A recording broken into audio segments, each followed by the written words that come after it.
Contentment and rest are ours for aye. Fame and glory we seek whilst we live.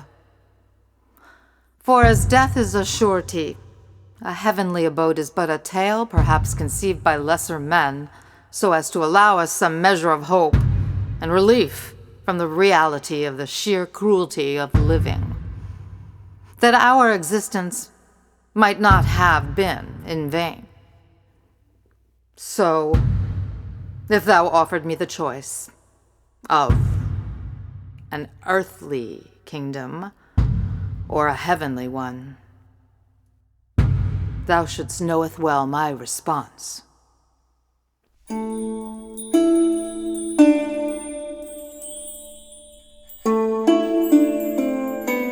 History is the study of recorded events, the analysis of our human progress and advancement, discovery and invention, as well as the chronicling of the failures, wars, and injustices we have visited upon one another, the natural disasters and the plagues that have befallen mankind since time immemorial. The ancient epics, myths, and legends of the oral and written literature of past civilizations are expressions and reflections regarding these events and happenings, real or imagined, examining and revealing the deep inner psyche of humanity and how these feelings and emotions were processed and expressed, so as to ponder who we are,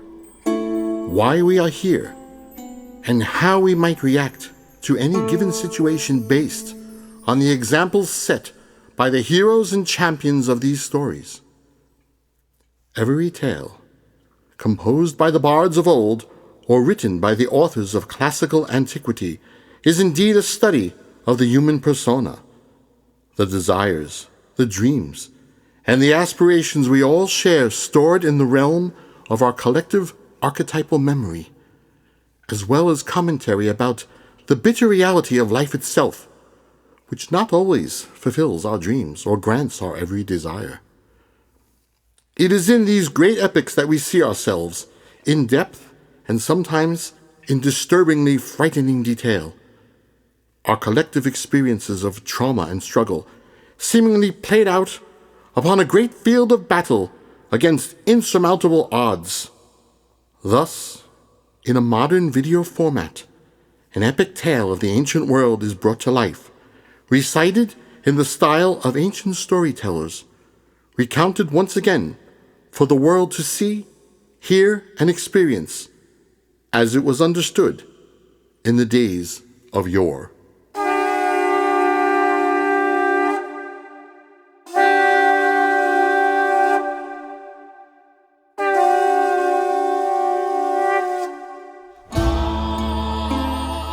Homer is credited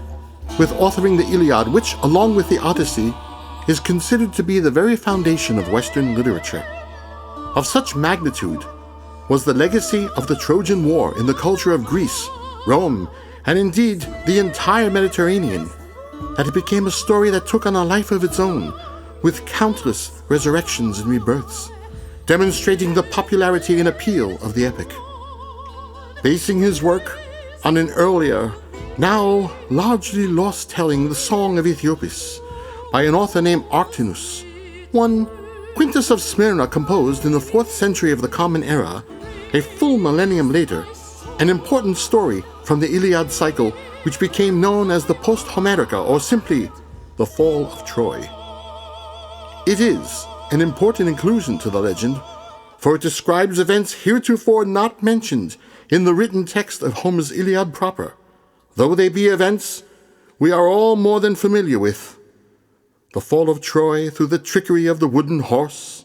the death of Achilles, the fate of Cassandra, the seer of terrible visions, important elements of the story, all preceded by the final epic battle between the forces of the invading Achaean Greeks and Queen Penthesilea and her army of Amazons, along with their Ethiopian allies led by the mighty King Memnon, who set out to save Troy from her preordained fate and destiny.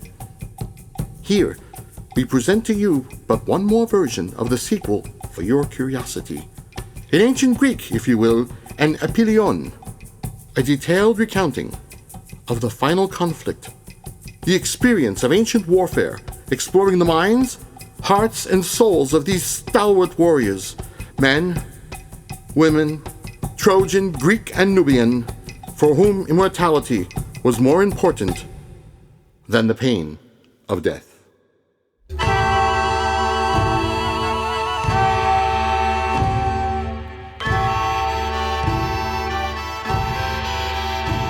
Our story is presented in the manner of the ancient bards and focuses on the great final conflict of the Trojan War, the challenges and confrontations of ancient champions and heroes for whom going to battle was an honor, for to die bravely on the field of battle was considered a guarantee of eternal glory. In the verses of the bards and in the artistic creations of sculptors and artists, these champions would live on forever,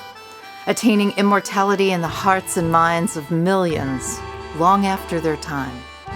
The thoughts racing through the minds of these champions and heroes, the condition of their soul, the heart they possessed, their character, the concerns they held about life, death, pride, and love as they sallied forth to victory or defeat, are examined in the light of the individual conflicts themselves, the great fights and duels recounted in visceral detail, the marching of mighty armies, the brazen charges headlong into the very clutches of bloody combat, the clash of weapons, the shouts and screams of human agony, the treachery and the stealth, as well as those incredible feats of strength, daring, and bravery for which the verses of the Iliad cycle are well known. The study of human conviction inspiring one to pursue destiny while expressing self-doubt, questioning intent and purpose, our innermost human feelings and emotions. All is recounted as it would have been in ancient times when bards were the living, breathing books of the day, reminding us to see and understand these legendary figures as none other than our own selves.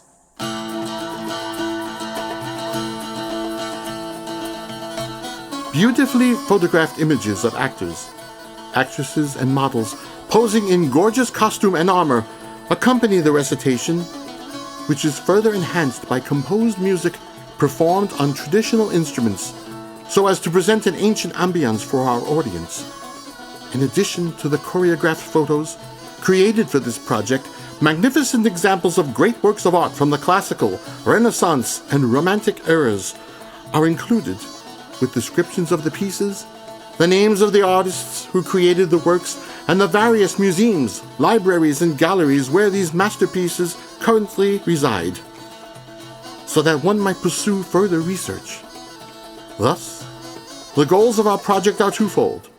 to entertain, for sure, in the style of the ancients, but also to educate and inform those who seek to learn and to encourage interest in the history, art, and culture of the ancient world,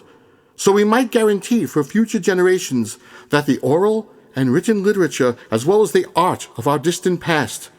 be not forgotten.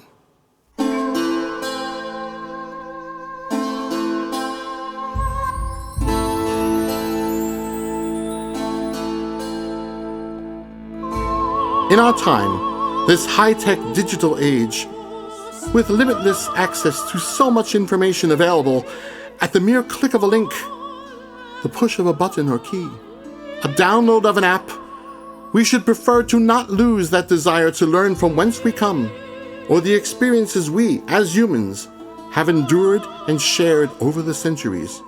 For to lose our connection to the past is to eventually lose our direction as we move along into an unknown and uncertain future. Storytelling,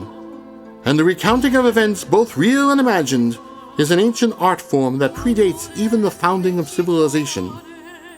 This is what the great mythologies stand to remind us, perhaps as a warning, that we remain aware of our tomorrows by learning about our sometimes glorious, albeit at times tragic, yesterdays. The legends, of the classical world are the looking glass and the mirror with which we peer into our inner being, there, in the deep recesses of our minds, for which we still have yet to comprehend fully just what is contained therein. The great playwrights of ancient Greek civilization, Sophocles, Aeschylus, Euripides, brought forth through their works a study of the human soul in drama and tragedy, grounded in the living human experience, created so we might hear, witness, and ponder. It is in this spirit of looking within and reflecting upon the self I bid you welcome to these echoes of antiquity, the long-forgotten voices of our distant past.